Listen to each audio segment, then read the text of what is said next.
In the name of the Father, and of the Son, and of the Holy Ghost. The word, quinquagesima, it's not really 40 days. It all comes from quadragesima, Lent, and then you count back in increments, and of course increments not 10, they're 7 days, but it's roughly 50 days. Quadragesima, 40 days. And as you probably know, it's not really 40 days. When you count it, it's roughly 40 days. What Cardinal Dolan called this week the Catholic Ramadan of Lent is beginning. In many European languages, the word for this season comes from quadragesima, 40th, carême in French, and similar words in Spanish and Italian. But in English, we have a noble and wonderful exception. The word Lent comes from the Anglo-Saxon, or Old English rather, lengthen. And it means lengthen. The days are lengthening. This time of the year, what a beautiful morning it is. When I look there, I can see Giles in a glow of sunshine coming in. It's the only one, actually. That would be considered an omen. But what a beautiful day it is today. And that is because the word Lent means that. It means springtime. Yes, Lent is about fasting. It's about penance, about various grim things like that. But what for? For the more fundamental reason of renewal, of springtime in our lives. It's a beautiful word, at least the meaning is beautiful. The word Lent isn't a particularly nice word, but what it means is something wonderful. And we are so privileged as traditional Catholics to have this Septuagesima time, to ease us into that beautiful season of Lent, but also to give us time to prepare. In a few short days, Lent will be upon us. This is the season to get prepared. Ash Wednesday, 3 masses here, 10:36, and then a Sun Latin Mass at 7. It is a day of fasting and abstinence. Everyone from the age of 14 is obliged to abstain. There's no upper age limit. Abstaining from flesh, meat, fasting from 21 to 59. What does that mean, fasting? It means 1 meatless meal and 2 collations. And the 2 collations, or snacks, when added together, should not be as big as 1 meal. Yesterday at the evening mass, we had a professor of nutrition at mass. I'm not always beholden to her advice. For example, I told her once that a margarita and a Bloody Mary is 2 of my 5 a day, and she said, no, it isn't. But she does know something on the subject. And most young people in this city don't eat more than that. And I can tell you, once you get over 60, so I'm told, if you try to have more than 1 meal and 2 collations, you will get fat as your system slows down.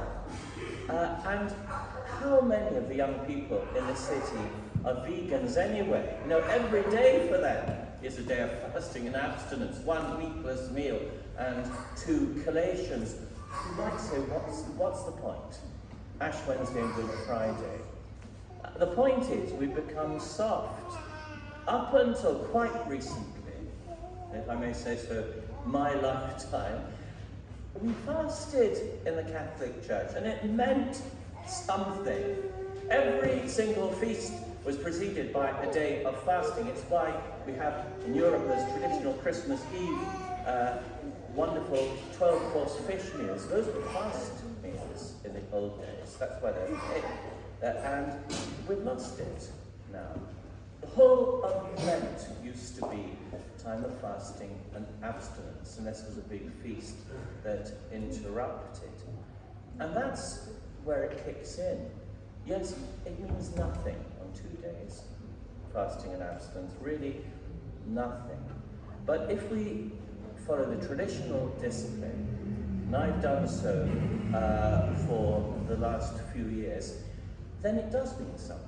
It's not a huge sacrifice, but it does introduce an element of penance into your life. If you do that every day, never eat meat, always have to think about when your meal is and when your collation.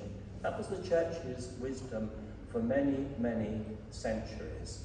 And particularly those of us who are not skinny could consider following that discipline during Lent. The proof of the pudding is in the eating, or rather the non-eating.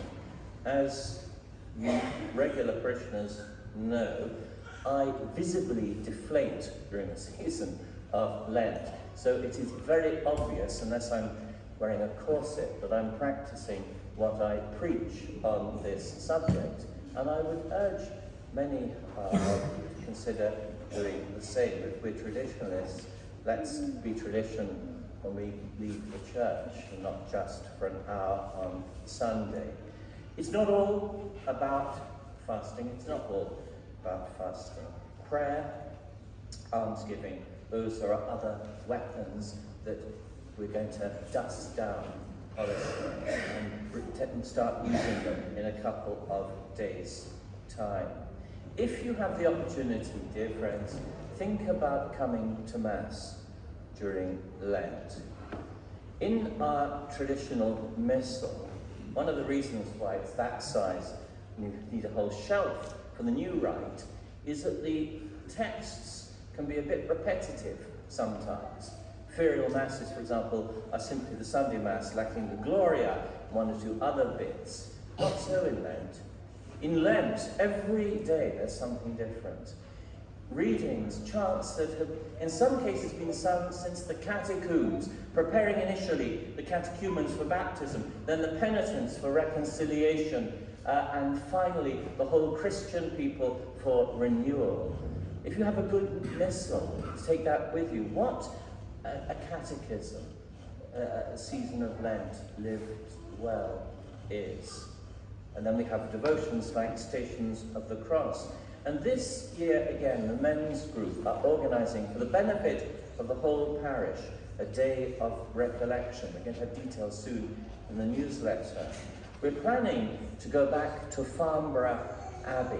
There are many reasons for that. It's history. It is a stunningly beautiful abbey, a wonderful chapel where the traditional Latin Mass is given pride of place. And there in the crypt is the body of Napoleon III, his Empress, and the Prince Imperial, who died fighting for the crown. So it's a very interesting and welcoming place to visit. And lastly, very easy to get to. Last year I drove, but go down to Clapham Junction, there's a direct train to Farnborough, and it's a few minutes walk. So I urge you, if you are able, to consider coming with us on that day of recollection. Stations of the Cross, etc. And the last thing is almsgiving. That, again, we all have our pet charities. Sometimes they are literally that. But during the season of Lent, for many years, we have had a second collection every single Sunday. Don't worry, it's not one today, but it starts next week. And I've given the list in the newsletter, and you will notice that we are giving priority when we can to our twinned parish. The Christians in the Holy Land need our prayers, and they also need our financial support. Pope Benedict said in his very first Lenten message, Lent is a privileged time of interior pilgrimage towards him who is the fount of mercy. It is a pilgrimage in which he himself accompanies us through the desert of our poverty, sustaining us on our way towards the intense joy of Easter. Please God will use these few days now to prepare for that most important and wonderful journey. In the name of the Father, and of the Son, and of the Holy Ghost. Peace.